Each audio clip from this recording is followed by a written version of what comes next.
Olá, colegas. Este é mais um dos painéis sobre os impactos da Covid-19 nas relações de trabalho. Meu nome é Angela Conrad. Hoje é dia 15 de maio de 2020. É importante a gente situar a data por conta da dinâmica e velocidade com que as coisas têm se alterado, né, nesse momento presente. E nós estamos aqui numa atividade da Escola Judicial e coube a mim falar sobre os impactos da Covid-19 em relação ao saque e liberação do FGTS, né?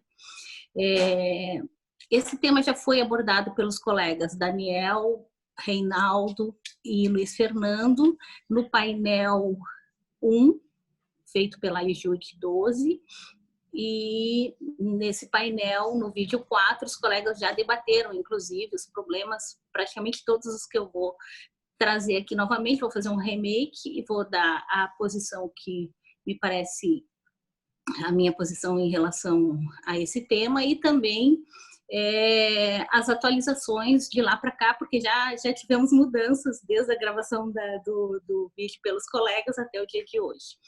Então, essa questão do FGTS, ela traz para nós o problema da competência, né, se seria nossa ou da Justiça Federal. Também apresenta a questão se a jurisdição seria voluntária ou contenciosa. Além disso, ela nos traz o problema dos valores passíveis de liberação, quanto nós podemos liberar, pode liberar tudo ou não, né? Todo mundo sem dinheiro, todo mundo lembra que tem um fundo de garantia e todo mundo quer sacar todo o fundo. O que nós vamos fazer em relação a isso, né? Que está caindo direto na Justiça do Trabalho. A legitimidade e também a viabilidade ou não da concessão de tutela de urgência em virtude da ADI 2479. Vou começar fazendo uma abordagem dentro mais ou menos do roteiro que os colegas fizeram, que aí dá para a gente atualizar os temas, o que nós temos já de alteração de lá para cá, né? Eu vou seguir mais ou menos a ordem que foi didaticamente exposta pelos colegas no vídeo 4. Primeira questão que nos é suscitada é em relação à questão da força maior, né? Os colegas abordaram lá em relação à circular 620 da Caixa. A circular 620, ela exigia que para que o empregado que fosse demitido por força maior, o saque do FGTS ficava condicionado a uma decisão transitada em julgado da Justiça do Trabalho. Essa regra foi alterada no manual da Caixa e atualmente a Caixa exige apenas que ele tenha uma ação ajuizada na Justiça do Trabalho. Há uma orientação para que essa exigência seja superada, mas eu ainda hoje, consultando o manual da Caixa, consta no manual da Caixa atualizado no dia 29 de abril, no item 2.2, essa exigência de que o trabalhador tenha pelo menos ajuizado uma ação na Justiça do Trabalho para que possa, então, sacar o FGTS quando no TRCT conste força maior. Então, isso é uma questão que a gente vai acabar vendo problemas ainda, certamente, em relação à interpretação e à orientação geral que a Caixa tem dado para a liberação do fundo de garantia, o que é um absurdo nessa época, né? Já que a força maior, ela é catalogada entre as justificativas hábeis a liberar o FGTS ao trabalhador. Além disso, quando a gente vai falar da liberação do FGTS, a gente vê lá no artigo 20 da Lei 8.036 quais as situações emergenciais que habilitariam o saque do FGTS. Como está exposto lá no item 16 do artigo 20, os requisitos passam pela necessidade pessoal, pelo desastre natural, pela disposição em regulamento e por área com emergência causada por calamidade pública. A discussão que nós ainda estamos tendo no momento é em relação à Covid ser ou não calamidade pública. Obviamente que a Covid é uma calamidade pública, ela não é só uma calamidade pública nossa, né? Ela é uma calamidade pública mundial, o mundo inteiro está passando por esse trágico momento e E quando se vai enquadrar essa doença, se vê aí os meandros da questão, mais uma visão mais burocrática ou fechada para entender como a gente colocar a Covid dentro desse dispositivo. Em relação à Covid ser uma calamidade pública, isso é uma questão que eu tenho por superada pelas próprias normas sanitárias que expõem sobre isso. Agora, em relação a ela ser uma calamidade pública apta a autorizar o saque integral do FGTS, é uma segunda análise que nós vamos ter que fazer, né? Por quê?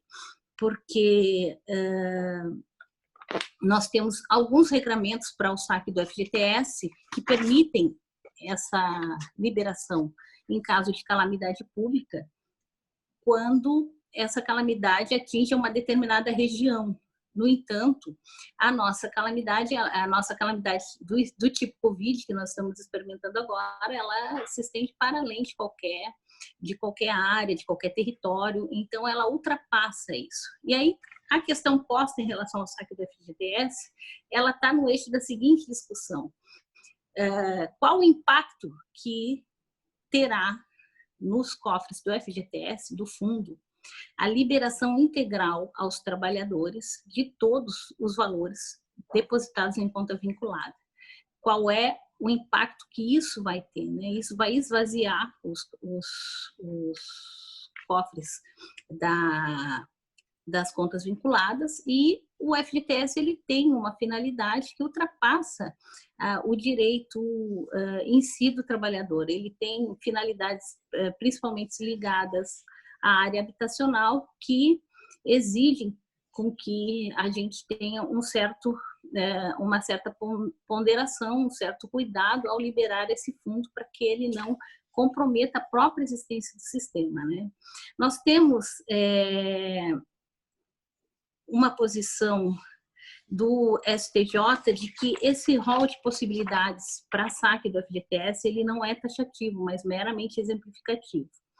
Em 2015, nós tivemos uma alteração no regulamento que disciplina o decreto legislativo 5113, que disciplina as possibilidades de saque do FGTS em casos de urgência, e nessa alteração vocês observem que o decreto 5113 é de 2004. Em 2015 foi acrescido um parágrafo, e esse parágrafo vai nos trazer a seguinte questão: também o rompimento de barreiras, de barragens em relação ao atingimento de uma massa de população passa a ser autorizador do saque. O que a gente observa nisso é que essa liberação ela não é necessariamente atrelada a essas hipóteses, ela vai se alastrando conforme a realidade sugere, e aí nós vamos cair no problema do limite de saque, que vai dizer respeito com as finalidades do fundo, que vão além do interesse do trabalhador. E aí nós temos dois regramentos vigentes. O primeiro regramento ele é do próprio decreto 5113 de 2004. Esse decreto autoriza o saque do FGTS até o limite de R$ 6.220 por trabalhador atingido por uma situação de calamidade pública ou por um desastre natural. A medida provisória que reconhece o Covid-19 como calamidade, como não poderia deixar de reconhecer, ela também, quando vai tratar, depois a presidência, quando vai tratar do limite de saque do FGTS, estabelece que é R$ 1.045 por trabalhador. Então, o que a gente vê hoje é que nós temos dois regramentos vigentes. Um é da MP, que limita o saque a 1.045, e o outro é do decreto legislativo 5113, que diz que o saque deve ser limitado a 6.220. E temos uma terceira ordem em relação ao valor, que é: pode o trabalhador sacar todo o seu valor do FGTS em relação à calamidade pública criada pelo Covid-19? Então, essas três questões é que estão postas na nossa mesa diariamente em relação ao Fundo de Garantia, mas a preocupação que todos nós temos do impacto que as nossas decisões causam em relação à gestão gestão da coisa pública que não está na nossa mão, né? Que a gestão cabe, afinal, ao executivo traçar as normas de como vai gerir essa crise no sentido mais macro. Então, quando nos chegam esses problemas, a gente se depara e se defronta com esse dilema. Como nós vamos fazer? Bem, colegas, dentro das leituras que eu fiz e dos estudos aqui que foram propostos, e também assistindo 2 vezes os debates ali do painel 1, o vídeo 4 que os colegas apresentaram, cabe a mim dizer aos colegas que eu cheguei à seguinte conclusão, né?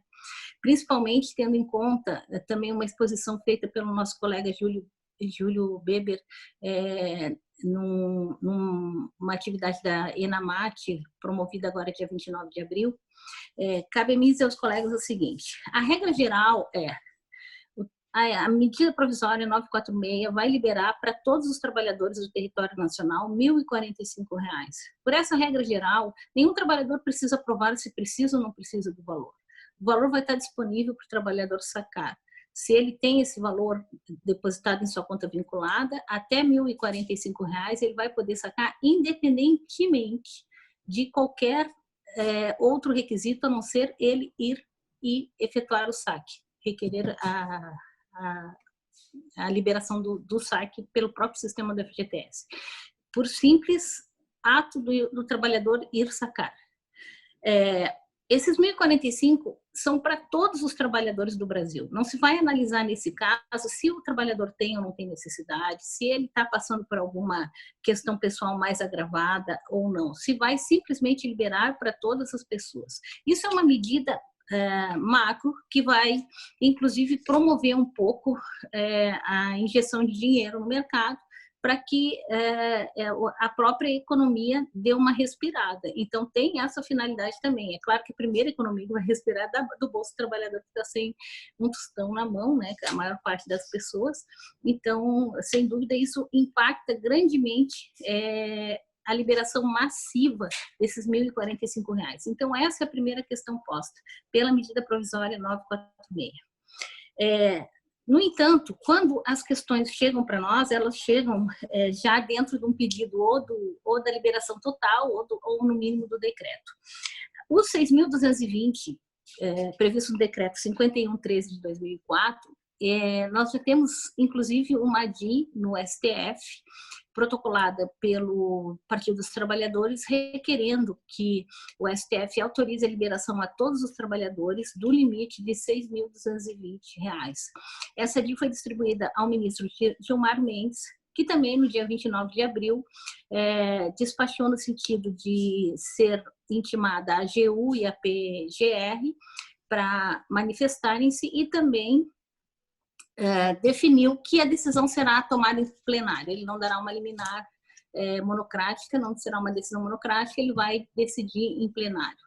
E, então, nós estamos nessa fase em relação à ADI. Nessa ADI, o ministro Gilmar Mendes admitiu como amicus curiae tanto a Caixa Econômica Federal quanto a Associação das Incorporadoras Imobiliárias, né, que as duas vieram com teses. A Caixa Econômica falando da perda de objeto da ação com a edição da MP, e falando dos impactos que isso teria na gestão do fundo, inclusive apontando o seguinte dado importante, que entre os anos de 2017 e 2019, o saque do FGTS foi superior à arrecadação, e superou a arrecadação em 5% do valor da arrecadação. Então, já se nota que o que o fundo hoje arrecada já não é suficiente para aquilo que ordinariamente tem sido sacado, né? Além disso, a Associação das Incorporadoras apresentou no STF a alegação de que o saque imediato de todos os valores vai prejudicar o sistema habitacional sobremaneira no Brasil. Então, nós temos esse dilema para resolver, né? Então, quando a ação chegar no judiciário, uma das coisas que nós podemos fazer é ver qual é a necessidade que aquele trabalhador apresenta e se ela se ela é diferenciada efetivamente, e, de preferência, atentar ao limite dos R$ 6.220. No entanto, esse limite de R$ 6.220, ele não é um obstáculo ao juízo analisar e verificar situações específicas que possam ensejar a liberação de valor maior. Inclusive, nós temos decisões já, várias decisões no Brasil, em relação a essa viabilidade de saque da integralidade do fundo, desde que o motivo seja fundamentado. E aí começa sempre o nosso dilema, né? E é interessante a gente observar, porque assim, todo esse cuidado que a gente tem com o impacto que a nossa decisão possa ter em relação à gestão pública, e como a gente tem sempre o cuidado de não interferir nas ações do executivo, né? E aí a gente vê também como isso, em relação a nós, essa preocupação é latente, mas muitas vezes em relação às partes, ela é uma saída que as partes encontram para resolver os seus problemas, muitas vezes, né? E não é raro e é comum e faz parte da nossa rotina a homologação de acordo com a liberação do fundo, muitas vezes uma reversão de justa causa com a liberação por mera liberação do fundo do seguro-desemprego e coisas dessa ordem que afetam o sistema do Fundo de Garantia, que ao longo da sua trajetória, de 1966, que foi o ano que eu nasci, inclusive, quando foi criado o Fundo de Garantia para cá, nesses 50 anos, o Fundo de Garantia já se transformou várias vezes, né? A criação inicial dele, que era uma ideia de quebrar a questão da estabilidade decenal, ganhou porte e estatura de direito autônomo com a Constituição de 88, e de lá para cá ele vem se afirmando como uma reserva que o trabalhador tem e quando é desligado ou quando se aposenta, ele retira. Não dá para a gente ignorar também que a retirada massiva do valor integral do fundo vai acabar com o sistema, com essa reserva que a Caixa Econômica acaba utilizando para várias ações, né? Então, vai depender muito aqui da razoabilidade do pedido e daquilo que a nossa decisão possa atender a esses dois aspectos, né? Porque também para o trabalhador que precisa daquele dinheiro, naquele momento, às vezes, sendo colocado em questão a sua própria sobrevivência, né? Muitas vezes a gente sabe disso, não ignoramos a situação que está ao nosso redor, então o trabalhador é colocado em xeque na sua própria sobrevivência e precisa, e aquele dinheiro, não, nós precisamos financiar casas próprias. Então, isso também parece um pouco absurdo. Por isso que nós, juízes e juízas do trabalho, vamos passar por uma fase bem acentuada de gravidade nas nossas decisões agora de trabalho, de intensificação do nosso trabalho, porque essas medidas todas vão exigir de nós uma dedicação maior, um crivo muito atento em relação à necessidade das pessoas que vêm ao judiciário e a nossa possibilidade de atender a isso que é reclamado. Eu vou citar alguns, tem um caso específico que eu acompanhei de perto, de um motorista de ônibus que tinha menos de R$6.000, R$5.000 e pouco no fundo de garantia e que está sem trabalhar já há 2 meses praticamente, e que as empresas agora começaram, inclusive, a cortar os benefícios, cortar os salários, e eles não têm para onde correr, né? Então, esse caso específico, uma liberação que atendesse esses trabalhadores dentro desse limite do decreto, me parece bastante razoável, né? Dentro do limite do decreto.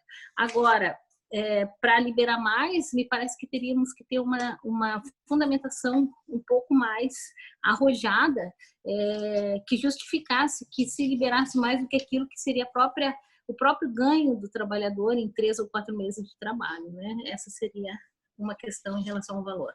Então, eu particularmente me posiciono dessa forma, entendo que a liberação dos 1.045 ela é massiva para todos os trabalhadores do país, independentemente de qualquer prova.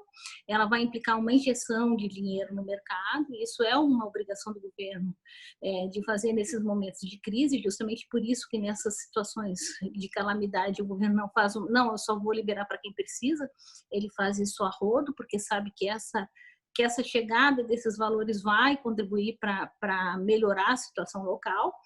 E os limites da MP para aqueles casos em que os trabalhadores demonstrem a necessidade, mostrem que estão. Vamos imaginar, se o empregador pode liberar o fundo, por que o judiciário não poderia dentro de uma emergência? Obviamente pode, né? E até tem amparo dentro de um decreto. Aliás, é importante dizer que essa medida provisória está sendo questionada na sua constitucionalidade, em razão de ter disciplinado um tema que está regulado por lei, então não teria como a medida provisória pelo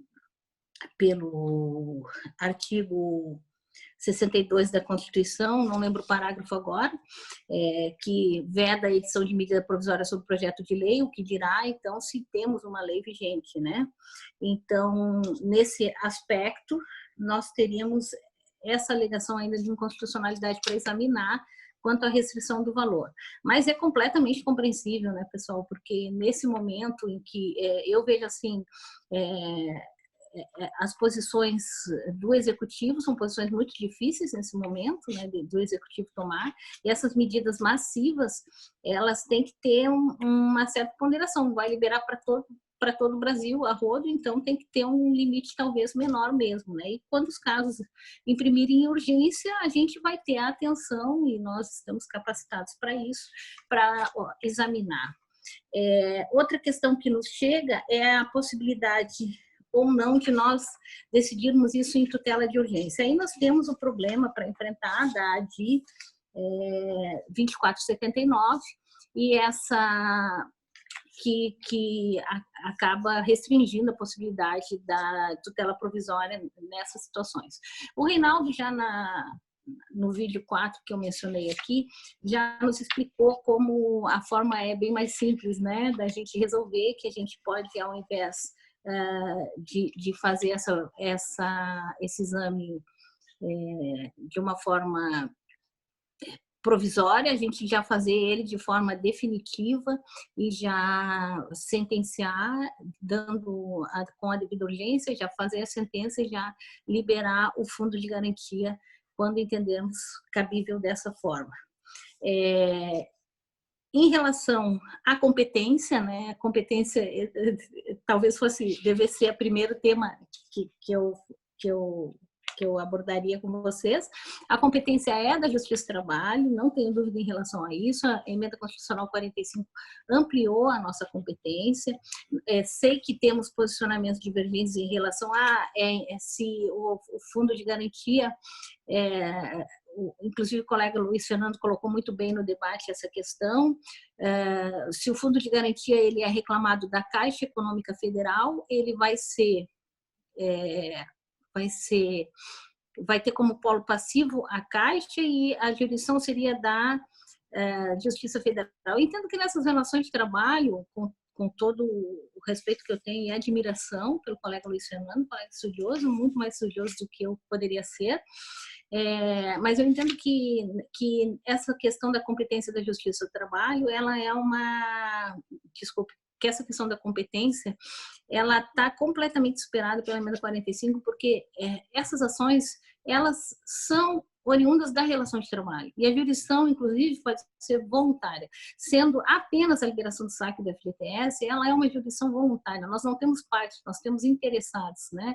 O interessado aqui pode tanto figurar como interessado empregador, eventualmente, e diretamente a Caixa Econômica seria interessada. Aí o juiz pode ou não intimar a Caixa Econômica se ele entender necessário, se não entender necessário, ele já decide de plano, se não ele intima, dá prazo de 10 dias para a Caixa se manifestar, a Caixa se manifesta e ele decide então, né? A princípio seria essa a perspectiva que eu tenho em relação à competência, né? Com base na Emenda Constitucional 45. Não vou aqui voltar a todo o debate da competência, porque, como disse, os colegas trataram minuciosamente desse debate em relação da competência da Justiça do Trabalho, né?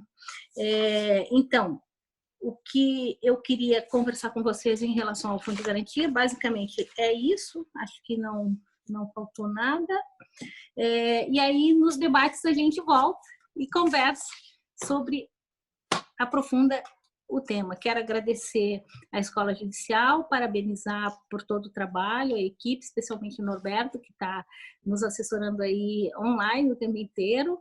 E vamos à luta, né? Que a batalha é grande. Muito obrigada.